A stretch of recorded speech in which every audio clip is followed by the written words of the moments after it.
యజ్ఞోవే కామ సమృద్ధితామని చెప్పేసి యజ్ఞయాగాదులన్నీ నిర్విఘ్నంగా జరగాలని చెప్పి వారికి అక్షతాలు సమర్పిస్తాం. మూడోసారి ప్రజోమే కామ సమృద్ధితాం, ప్రజలందరూ కూడా సుభిక్షంగా ఎప్పుడు కూడా ఎటువంటి రోగ ఇబ్బందులు ఏవి రాకుండా ఉండాలని చెప్పేసి సుభిక్షంగా ఉండాలని చెప్పి మూడోసారి చేస్తాం.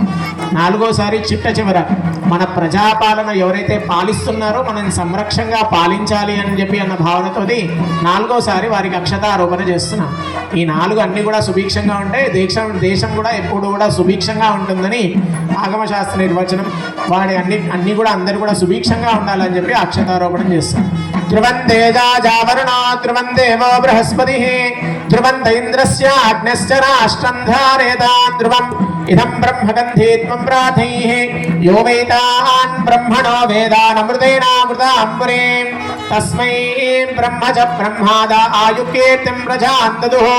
స్వామికి బ్రహ్మగంధి వేస్తున్నాం, ఇద్దరికి కూడా ముడి వేస్తూ బ్రహ్మగంధిని సమర్పిస్తున్నాం. యో వేదాన్ బ్రహ్మణో వేదానమృతేనామృతాంబురేం తస్మై బ్రహ్మ చ బ్రహ్మాద ఆయుకీర్తిం ప్రజాన్ దదుః.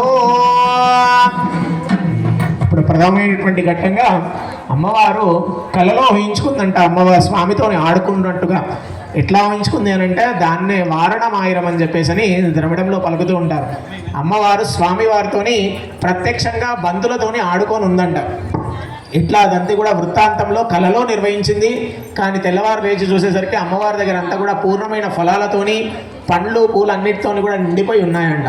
కాబట్టి ప్రత్యక్షంగా ఆడినట్టుగానే భావించి యోగ్యతోని పరిపూర్ణమైనటువంటి ఫలం ఏంటిది అని అంటే కొబ్బరికాయ మాత్రమే. పూర్ణంగా ఉంటుంది అంటే నిండుగా ఉంటుంది, ఎప్పుడు అందులో నీళ్లుంటాయి.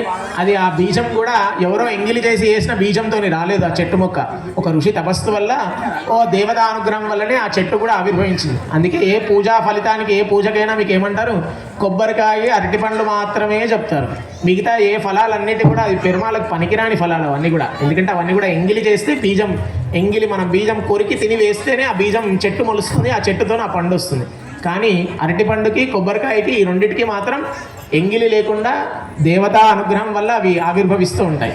కాబట్టి ఈ రెండు పదార్థాలే మీకు పూజకు చెప్తారు. అరటి పండ్లు కొబ్బరికాయ అని మాత్రమే చెప్తారు, మిగతా ఏ ఫలాలు కూడా చెప్పరు.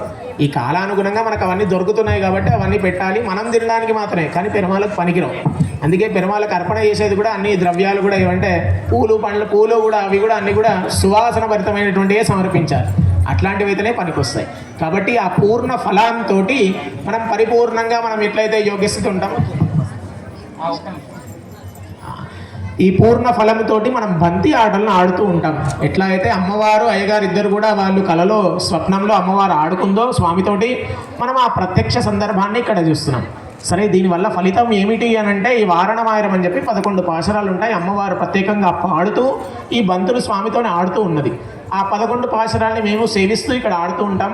ఆ ఫలానికి ఎంత యోగ్యత వస్తుంది అని అంటే ఆ యోగ్యకరమైనటువంటిది ఎవరికైతే పెళ్లి కాలేదో, ఎవరికైతే పిల్లలు పుట్టలేదో వాళ్ళకి యోగ్యకరంగా ఈ ఫలాన్ని తీసుకుంటే వాటన్నిటి కూడా సంతృప్తిగా చెందుతాయి అని చెప్పేసి సానుకూలం.